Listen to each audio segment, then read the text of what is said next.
اعوذ باللہ السمیع العلیم من الشیطان الرجیم من حمزہ ونفخہ ونفثہ بسم اللہ الرحمن الرحیم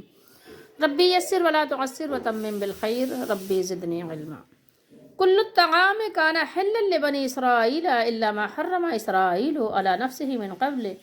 ان تنزل التوراة قل فأتوا بالتوراة فاتلوها ان کنتم صادقین فمن افترى علی اللہ الکذب من بعد ذلک فاولئک هم الظالمون۔ آیت نمبر 93-94 ہے اور یہ چوتھا پارہ ہے اور سورہ آل عمران ہے اور یہ تفسیر ابن کثیر ہے۔ بنی اسرائیل کے لیے تمام کھانے یعنی حلال تھے، ٹھیک ہے، بنی اسرائیل کے لیے تمام کھانے حلال تھے، یہاں حلال کا ترجمہ آگے ہے غالباً، سوائے ان چیزوں کے جنہیں تورات نازل ہونے سے پہلے یعقوب علیہ السلام نے اپنے لیے یا اپنے اوپر حرام کر لیا تھا، ٹھیک ہے۔ تو آپ صلی اللہ علیہ وسلم چونکہ مخاطب ہیں اس لیے بریکٹ میں اے نبی لکھا ہوا ہے، آپ کہہ دیجئے کہ تم تورات لے کر آؤ، پھر اسے پڑھو، اگر تم سچے ہو، اگر تمہاری بات سچ ہے کہ ہاں کچھ کھانے حرام بھی تھے تو لا کر پڑھو، دکھاؤ کہ اس میں لکھا ہوا ہو حرام نہیں، ٹھیک ہے۔ اس کے بعد جس نے اللہ پر جھوٹ باندھا وہی لوگ ظالم ہیں۔ ظاہر اس سے بڑھ کر ظلم اور کیا ہوگا کہ اپنے مالک کی طرف ہی جھوٹ منسوب کرنے لگے، جھوٹی باتیں کرے اور کہتے کہ یہ اللہ کی طرف سے ہے، اور اپنے مالک پر ہی، یعنی اتنا انسان نڈر ہو جائے، اتنا بے باک ہو جائے کہ وہ اپنے مالک کے اوپر ہی نعوذ باللہ استغفر اللہ بہتان ترازی کرنے لگے۔ تو اللہ نے فرمایا اس سے بڑھ کر ظالم کون ہے؟ جو اللہ پر جھوٹ باندھے، ٹھیک ہے۔ فرمایا کہ فَأُولَئِكَ هُمُ الظَّالِمُونَ، تو وہی لوگ ظالم ہیں جو اللہ تعالیٰ پر جھوٹ منسوب کرتے ہیں۔ اس سے پہلے آیت 92 میں اللہ تعالیٰ نے بیان فرمایا تھا کہ تم ہرگز نیکی کو نہیں حاصل کر سکتے، بھلائی نہیں پا سکتے، اللہ تعالیٰ کا قرب حاصل نہیں کر سکتے جب تک کہ تم اپنی پسندیدہ چیزوں کو اللہ کی راہ میں خرچ نہ کرو، ٹھیک ہے۔ اور پسندیدہ چیزوں میں ایک بہترین پسندیدہ چیز کھانا ہے، وہ انسان کو پسند بھی ہے اور انسان کی ضرورت بھی ہے، ٹھیک ہے۔ اب یہاں پر اللہ تعالیٰ نے یہ بیان کیا کہ جو کھانے کی اشیاء ہیں، حلال اشیاء ہیں، اللہ تعالیٰ نے ان سب کو حلال کیا ہے انسانوں کو کھانے کے لیے۔ اب بنی اسرائیل، اصل میں بنی اسرائیل یعقوب علیہ السلام کا لقب ہے اسرائیل، اور ان کے جو بیٹے ہیں وہ یہود کہلاتے ہیں، ٹھیک ہے۔ تو ان کے جو بیٹے تھے یہود کہلاتے تھے۔ یہود ایک اصل میں ایک خوبصورت سا نام تھا، یہود یہ ہدایت یافتہ، لیکن اب فی زمانہ یہ لازمی بات ہے کہ آپ جانتے ہیں کہ ایک ایسا گروہ جو کہ مسلمانوں کی صف میں نہیں ہے، اللہ کو مانتے ہیں، موسیٰ علیہ السلام کو مانتے ہیں، لیکن محمد عربی صلی اللہ علیہ وسلم پر ایمان نہیں لاتے۔ تو یعنی ان کی جو اولاد تھی جو یہود کہلاتی تھی، اب باقاعدہ ایک طور پر ان کا ایک فرقہ، ایک مذہب بن گیا ہے یہود۔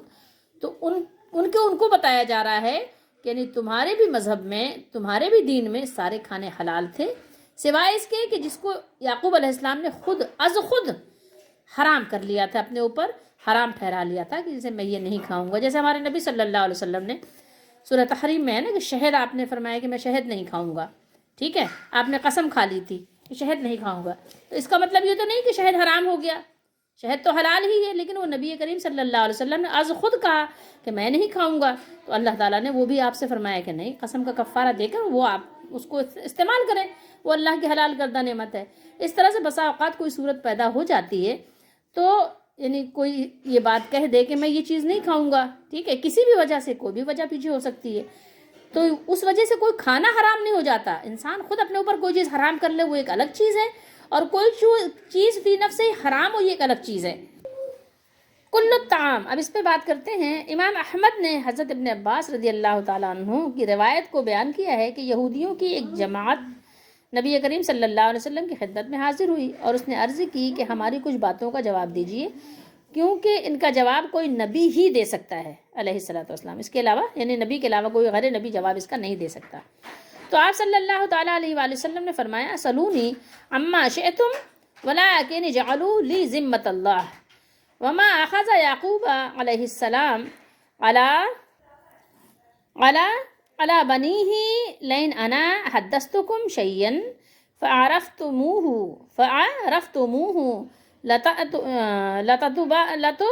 لتتابعنی علی الاسلام قالوا فذلك لك قال فسلونی عما شئتم. آپ صلی اللہ علیہ وسلم نے فرمایا تم جو چاہو مجھ سے پوچھو، لیکن مجھے اللہ تعالیٰ کا ذمہ اور اس عہد و پیمان کا ذمہ دے دو جو حضرت یعقوب علیہ السلام نے اپنے بیٹوں سے لیا تھا. یعنی ذمہ اللہ کا لے دو کہ یعنی تم بھی یہ ذمہ پہلے سے دے دو کہ تم یعنی جو میں کہوں گا وہ بھی تمہیں سننا پڑے گا. ٹھیک ہے، مفہوم حدیث شریف کا کہ اگر میں تم سے کچھ بیان کروں اور تم اسے پہچان بھی لو تو پھر تمہیں اسلام قبول کرتے ہوئے میری اتباع کرنی ہوگی، تمہیں قبول کرنا ہوگا، ماننا ہوگا.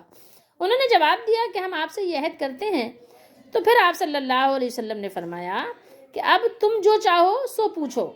کیا فرمایا؟ فسلونی عما شئتم، تم مجھ سے پوچھو جو چاہو پوچھو. ظاہر ہے میں کہ اللہ کا نبی ہوں اور ظاہر ہے اللہ تعالیٰ مجھے خبر دے گا اور میں تمہیں سب کچھ بتاؤں گا. جو تم پوچھو گے میں سب تمہیں بتاؤں گا، کوئی مسئلے والی بات نہیں ہے. تو پھر انہوں نے کہا ہمیں 4 باتوں کے بارے میں بتائیے. نمبر 1 ہمیں یہ بتائیں کہ وہ کھانے کی کون سی چیز تھی جسے حضرت یعقوب علیہ السلام نے تورات کے نزول سے قبل اپنے لیے حرام قرار دے رکھا تھا. نمبر 2 جو سوال تھا وہ یہ تھا کہ یعنی جو عورت اور مرد یعنی دونوں کے ساتھ جو یہ اخلاط والا معاملہ ہوتا ہے اس میں ایک یعنی جو چیز یعنی اس کو پردے کے الفاظ میں سمجھیں، جو اخراج ہے، جو کچھ یعنی خارج ہے، تو اس میں نر یا مادہ کیسے پیدا ہوتے ہیں. ٹھیک ہے، اور تو میں نے آپ کو یہ بتایا کہ نمبر 2 جو ہے وہ یعنی اس کے بارے میں پوچھا، یعنی مرد عورت کا جو یعنی اخراج معاملہ، اور تیسرا پوچھا کہ نر اور مادہ کے بارے میں کہ وہ ان کی پیدائش کا کیا معاملہ ہے. اور نمبر 4 یہ پوچھا کہ یہ بتائیں کہ نبی امی کے سونے کی کیا کیفیت ہے، نبی امی کے سونے کی کیا کیفیت ہے، اور فرشتوں میں سے اس کا دوست کون ہے. اور نبی صلی اللہ علیہ وسلم نے ان سے یہ عہد لے لیا تھا کہ اگر آپ نے ان کے سوالات کے جواب دے دیے تو پھر انہیں آپ کی اتباع کرنی ہوگی. آپ نے فرمایا تو عہد تو آپ صلی اللہ علیہ وسلم نے پہلے ہی لے لیا تھا، لیکن یہ 4 انہوں نے سوالات جو کیے تو پھر ان کے چاروں سوالات کے جواب میں آپ صلی اللہ تعالیٰ علیہ وآلہ وسلم نے ارشاد فرمایا میں تمہیں اس ذات کی قسم دیتا ہوں جس نے حضرت موسیٰ علیہ السلام پر تورات نازل فرمایا. کیا تمہیں اس بات کا علم ہے کہ حضرت اسرائیل یعنی یعقوب علیہ السلام بہت شدید بیمار ہو گئے تھے، ان کی بیماری بہت طول اختیار کر گئی تھی، تو انہوں نے یہ نظر مانی، نظر یعنی منت مانی کہ اللہ تعالیٰ نے انہیں شفا عطا فرما دی تو وہ اپنے سب سے پسندیدہ کھانے اور پینے کو ترک کر دیں گے، یعنی اللہ کی رضا کے لیے کہ اللہ تعالیٰ صحت عطا کر دے تو جو چیز ان کو پسند ہے اس کو وہ چھوڑ دیں گے. تو ان کا سب سے پسندیدہ کھانا اونٹ کا گوشت اور سب سے پسندیدہ شربت مشروب اونٹنی کا دودھ تھا. یہ جواب سن کر یہودیوں نے تصدیق کی، یعنی انہوں نے کہا جواب انہوں نے ہاں میں تھا ان کا کہ ہاں ٹھیک ہے آپ نے صحیح کہا، ہاں یہ بات درست ہے. آپ نے فرمایا اے اللہ تو ان کے خلاف گواہ ہو جا، یعنی یہ زبان سے مان رہے ہیں لیکن دل سے نہیں مانتے. پھر آپ صلی اللہ علیہ وسلم نے فرمایا میں تمہیں اس اللہ کی قسم دیتا ہوں جس کے سوا کوئی معبود نہیں، کوئی الہ نہیں، اور جس نے موسیٰ علیہ السلام پر تورات کو نازل فرمایا تھا. کیا تم یہ جانتے ہو کہ مرد کا جو یعنی پانی ہے جو اخراج ہے سفید اور گاڑھا، اور عورت کا جو یعنی معاملہ ہے وہ پیلا اور پتلا ہوتا ہے، اور ان میں سے جو غالب آ جائے تو اللہ تعالیٰ کے حکم سے بچہ اسی کی مشابہت، اسی کے مطابق یعنی بچے کے مشابہت ہوتی ہے. ٹھیک ہے، جو غالب آ جائے یعنی جس کی چیز غالب آ جائے، ایک چیز کم ایک چیز زیادہ، جو زیادہ ہے وہ غالب ہے. اس لیے اگر یعنی تو یہ سمجھیے کہ یعنی جس کا اخراج جو ہے وہ غالب آ جائے عورت یا مرد کا، تو اللہ تعالیٰ کے حکم سے یعنی اللہ تعالیٰ کے حکم سے اگر مرد کا یعنی معاملہ یعنی زیادہ ہو گیا تو اللہ کے حکم سے بیٹا ہوتا ہے، اور اگر عورت کے ساتھ یہ معاملہ زیادہ ہو گیا، زیادتی عورت کی طرف سے ہو گئی، یعنی وہ جو اخراج ہوا جو پانی ہے جو کچھ بھی ہے، اگر عورت کا یعنی پانی مرد کے پانی پر غالب آ جائے تو اللہ تعالیٰ کے حکم سے بیٹی پیدا ہوتی ہے. یعنی سارا معاملہ ہی اللہ پر ہی ہے، اور یہ سب زیادہ کم ہونا بھی اللہ ہی کی طرف سے ہے. انہوں نے جواب دیا ہاں آپ درست فرماتے ہیں، یعنی آپ نے جو کہا ہے بالکل صحیح کہا ہے۔ تو آپ صلی اللہ علیہ وسلم نے فرمایا اے اللہ تو ان کے خلاف گواہ ہو جا۔ یہود فرماتے اللہم نعم، اور رسول اللہ صلی اللہ علیہ وسلم فرماتے اللہم اشہد علیہم۔ پھر اس کے بعد تیسری بات آپ صلی اللہ تعالیٰ علیہ وآلہ وسلم نے فرمایا کہ میں تمہیں اس اللہ کی قسم دیتا ہوں جس نے حضرت موسیٰ علیہ السلام پر تورات نازل فرمایا تھا، کیا تم یہ جانتے ہو کہ اس امی نبی کی آنکھیں تو سوتی ہیں مگر اس کا دل نہیں سوتا؟ تو انہوں نے کہا ہاں آپ درست فرماتے ہیں۔ تو آپ صلی اللہ علیہ وسلم نے فرمایا اے اللہ تو گواہ ہو جا۔ تو انہوں نے کہا اچھا جناب، اب آپ یہ فرمائیں کہ فرشتوں میں سے آپ کا دوست کون ہے؟ اسی بات کے جواب کی وجہ سے ہم آپ سے مل جائیں گے یا الگ ہو جائیں گے،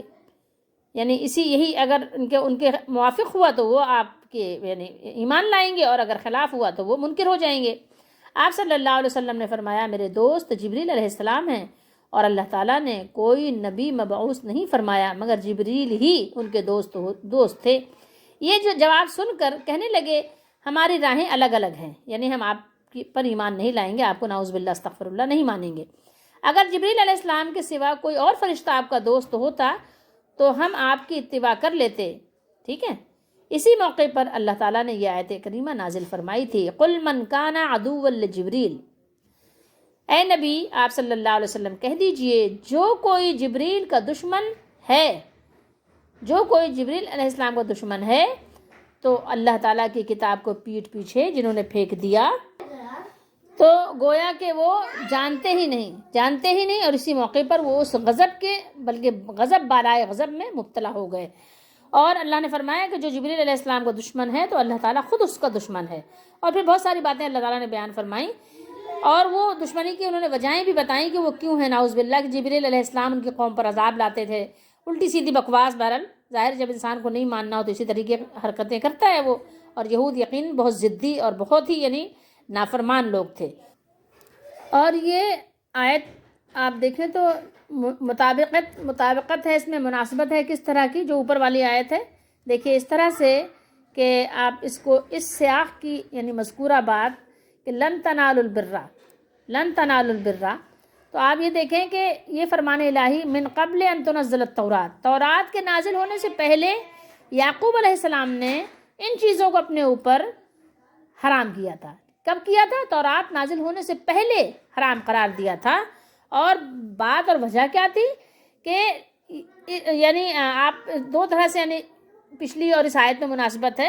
اور وہ یہ ہے کہ پہلی یہ کہ حضرت اسرائیل علیہ السلام نے اپنی پسندیدہ اشیاء کو حرام قرار دے کر انہیں اللہ تعالیٰ کے لیے ترک کر دیا تھا، اور ان کی شریعت میں ایسا کرنا جائز تھا، لہٰذا اس بات کی آیت کریمہ لن تنالوا البر حتی تنفقوا مما تحبون سے مناسبت واضح ہو گئی۔ اور ہمارے ہاں بھی یہ بات مشروع ہے، اللہ تعالیٰ کی اطاعت کے لیے وہ مال خرچ کیا جائے جسے بندہ بہت چاہتا اور اپنے لیے پسند کرتا ہے، ٹھیک ہے۔ تو جیسا کہ اللہ تعالیٰ نے فرمایا وَآتَ الْمَالَ عَلَى حُبِّهِ، اور مال باوجود عزیز رکھنے کے، پسند ہونے کے، وہ اللہ کی راہ میں خرچ کر دیں، ٹھیک ہے۔ وَآتَ الْمَالَ عَلَى حُبِّهِ ذَوِي الْقُرْبَى، یعنی اپنے اقارب میں، رشتہ دار میں، کس لیے خرچ کریں؟ اللہ کی محبت میں، ٹھیک ہے۔ اور فرمایا وَيُطْعِمُونَ الطَّعَامَ عَلَى حُبِّهِ مِسْكِينًا وَيَتِيمًا وَأَسِيرًا، سورہ دہر میں فرمایا نا وہ کھانا کھلاتے ہیں باوجود ہے کہ وہ خود کھانے کے یعنی حاجت مند ہے، ضرورت مند ہے، خواہش مند ہے، اس کے باوجود بھی کس لیے کھلاتے ہیں؟ اللہ کی رضا چاہنے کے لیے۔ تو ایک بات تو یہ ہو گئی، اور دوسری مناسبت یہ ہے کہ سابقہ سیاق میں عیسائیوں اور حضرت مسیح علیہ السلام کے بارے میں ان کے باطل اعتقاد کی تردید اور ان کے غلط موقف کی وضاحت کی گئی تھی، اور حضرت عیسیٰ علیہ السلام اور آپ کی والدہ کے بارے میں حق و یقین کو ظاہر کیا گیا تھا، اور اس بات کو بیان کیا گیا تھا کہ اللہ تعالیٰ نے انہیں کس طرح اپنی مشیت و قدرت کے ساتھ پیدا فرمایا اور بنی اسرائیل کی طرف اس لیے مبعوث فرمایا تاکہ انہیں رب تعالیٰ کی عبادت کی دعوت دیں۔ تو اس کے بعد اب اللہ تعالیٰ نے یہودیوں کی تردید شروع فرما دی اور فرمایا کہ یہ لوگ کیا ہیں؟ یہ لوگ جو نسخ کے وقوع اور جواز کے منکر تھے وہ تو رونما ہو چکا ہے۔ یہودیوں کا اصل میں دعویٰ کیا تھا؟ یہود نے حضور نبی کریم صلی اللہ علیہ وسلم پر اعتراض کیا تھا، اور اعتراض کس طرح کا کیا تھا کہ آپ صلی اللہ علیہ وسلم دعویٰ تو کرتے ہیں کہ آپ ملت ابراہیمی پر ہیں، آپ ابراہیم علیہ السلام کی ملت ہیں، حالانکہ اونٹ کا گوشت اور دودھ ان کی شریعت میں حرام تھا، اور آپ صلی اللہ علیہ وسلم اس کو کھاتے بھی ہیں، پیتے بھی ہیں، آپ اس کو حلال جانتے ہیں۔ تو ان کے اعتراض کا یہ جواب دیا گیا کہ تمہاری بات ہی غلط ہے، ان کی شریعت میں حرام تھا ہی نہیں، بلکہ یعقوب علیہ السلام نے از خود کچھ چیزیں جو ہے اپنے اوپر حرام کی تھیں، اور یہ حرام ان کے کرنے سے حرام نہیں ہوئی تھیں وہ چیزیں۔ کسی چیز کو حلال کرنا یا کسی چیز کو حرام کرنا، یہ کسی کو اختیار ہی اللہ نے نہیں دیا، یہ اللہ تعالیٰ کا اختیار ہے۔ اللہ تعالیٰ جس چیز کو چاہے حرام کا قرار دے، جس چیز کو چاہے حلال قرار دے، اور ظاہر ہے اللہ تعالیٰ حرام اور حلال کس طرح یہ فرماتا ہے، اپنے نبی علیہ السلام کو حکم دیتا ہے کہ جو چیزیں حلال ہیں آپ بیان کر دیجئے، آپ لوگوں کو اعلان کر دیجئے، سنا دیجئے کہ یہ چیزیں حلال ہیں، اور جو حلال نہیں ہوتی اللہ تعالیٰ اپنے نبی علیہ السلام کے ذریعے سے فرماتا ہے کہ یہ لوگوں کو بتا دیجئے، امت کو بتا دیجئے، اللہ کے بندوں کو بتا دیجئے کہ یہ چیزیں ان کے لیے حلال نہیں ہیں، یہ حرام ہیں۔ تو یہ حق صرف اللہ کا ہے، یہ کوئی بھی نہ حلال کرنے کا حق رکھتا ہے نہ حرام کرنے کا حق رکھتا ہے، یہ حق صرف اور صرف اللہ کا ہے۔ ان الحکم الا للہ، حکم کسی کا نہیں چلتا سوائے اللہ کے۔ اور یہ بھی ہے سورہ نساء میں کہ یہودیوں کی شرارت کی وجہ سے، ان کی ضد اور ہٹ دھرمی کی وجہ سے اللہ تعالیٰ نے ان پر کچھ چیزیں حرام بھی کر دی تھی، اونٹ کی چربی اور بہت ساری چیزیں اللہ نے ان پر حرام بھی کی تھیں۔ لیکن بہرحال یہ بات جو وہ کہتے تھے کہ یہ جو اونٹ کا گوشت ہے اور دودھ ہے ابراہیم علیہ السلام کے زمانے سے حرام چلا آ رہا ہے، آپ اسے حلال کرتے ہیں، آپ کھاتے پیتے ہیں، ان کی باتوں کو رد کیا گیا، اور ان سے کہا گیا کہ اگر تم سچے ہو تو لے آؤ تورات اور لا کر پڑھو، تو پڑھ کے سناؤ اس میں کہاں لکھا ہوا ہے، قل فاتوا بالتوراۃ فاتلوها، لے آؤ تورات اور پڑھو، اس کی تلاوت کرو اگر تم سچے ہو، ان کنتم صادقین، اگر سچے ہو تو پڑھ کر سناؤ اس میں کہ ہاں یہاں لکھا ہوا ہے کہ حرام ہے، ٹھیک ہے؟ تم جھوٹے ہو، بلا وجہ جھوٹ گڑھ رہے ہو اور اللہ پر جھوٹ باندھ رہے ہو، تم بہت بڑے ظالم لوگ ہو، ٹھیک ہے؟ تم کبھی بھی تورات لا کر نہیں پڑھو گے، اور پڑھو گے بھی تو اس پہ ہاتھ رکھ دو گے اور اس پہ جو ہیر پھیر کرو گے، کچھ نہ کچھ چوری، کچھ نہ کچھ فریب اس میں ضرور کرو گے، اور اس کے بعد جس نے اللہ پر جھوٹ باندھا وہی لوگ ظالم ہیں۔ تو اپنے ظلم سے باز آ جاؤ، توبہ کر لو، اپنے آپ کو سدھار لو، یہی تمہارے لیے بہتر ہے، اور اگر تم یہ نہیں کرتے تو تم خود ذمہ دار ہو کہ تم کیا کر رہے ہو۔ پھر کل کو رونا نہیں، جب تمہارا ہی اپنا کیا دھرا تمہارے سامنے آئے گا تو پھر سر پکڑ کے نہ بیٹھنا، ٹھیک ہے؟ پھر واویلا نہ کرنا، پھر شور نہ مچانا، پھر معافیاں نہ مانگنا، پھر اس وقت تم سے زمین بھر سونا بھی قبول نہیں کیا جائے گا اگر تم اپنے فدیے میں دینا چاہو گے تو یہ اللہ تعالیٰ نے یہاں پر یہ باتیں بیان فرمائیں۔ آج بھی اس امت کو بھی غور کرنے کی ضرورت ہے، بہت ساری چیزوں کو اپنی مرضی سے انہوں نے حلال کر لیا، اور اس کے لیے وہ طرح طرح کی تعویلیں کرتے ہیں، کہتے ہیں عیسیٰ علیہ السلام نے کہا میں تمہارے لیے کچھ چیزیں حلال کروں اور کچھ چیزیں حرام کروں، تو کیا اپنی مرضی سے کہا عیسیٰ علیہ السلام نے کہ اللہ کے حکم سے کہا؟ اور نعوذ باللہ استغفر اللہ، کیا آپ کے بنائے ہوئے جو یہ جن کو آپ کہتے ہیں کہ ولی ہیں، یا یہ نام نہاد پتہ نہیں فقہ پڑھ کے جو علماء بنے ہوئے ہیں، یا اردو کتابیں پڑھ کے جو علماء بنے ہوئے ہیں، تو کیا ان کو یہ بھی حق ہے؟ یہ عیسیٰ علیہ السلام ہے کہ جو چاہے حلال کر دیں، جو چاہے حرام کر دیں، اپنی مرضی سے اپنے یعنی شرکی عقائد گڑھ لیے، اور نبی کریم صلی اللہ علیہ وسلم کی حدیثوں پر اپنے لوگوں کی باتوں کو ترجیح دی، اور اس کے بعد کہتے ہیں جو چاہے حلال کر لیں، جو چاہے حرام کر دیں۔ کس نے آپ کو اختیار دیا؟ اللہ سے ڈرنا چاہیے۔